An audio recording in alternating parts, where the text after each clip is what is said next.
আমার কাছে যদি সব কিছুর উপরে আল্লাহ না থাকে আর আল্লাহ রাসূল সাল্লাল্লাহু আলাইহি ওয়াসাল্লাম যদি আমার সব কিছুর উপরে না থাকে, তাহলে আপনি শেষ। এই কথাটা বোঝার চেষ্টা করেন। তাহলে জীবনাচরণের ক্ষেত্রে সবার উপরে আল্লাহর নির্দেশকে আগে মানতে হবে। তাহলে আমি এতক্ষণ যে কথা বললাম, এটা কি আল্লাহর নির্দেশ নয়?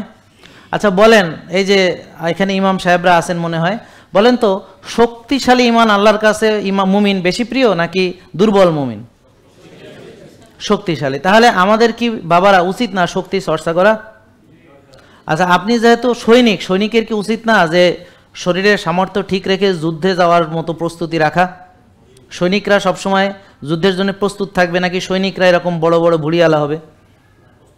আল্লাহ সৈনিকরা সবসময় ready to serve, always ready to action. ঠিক আছে, ডাইরেক্ট অ্যাকশন। কি হুকুম কোত্থেকে আসছে?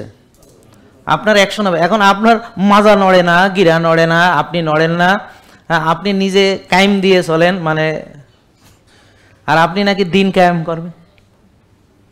ওরে আল্লাহ, আপনি কায়েম নেই, আপনি শোয়া, উনি হুতি কায়েম করব। কি আমি নোয়াখালীতে অনেকদিন ছিলাম আর কি কায়েম করবে? আল্লাহর দিন নাকি কায়েম করে? সৈনিক শুয়ে রয়েছে।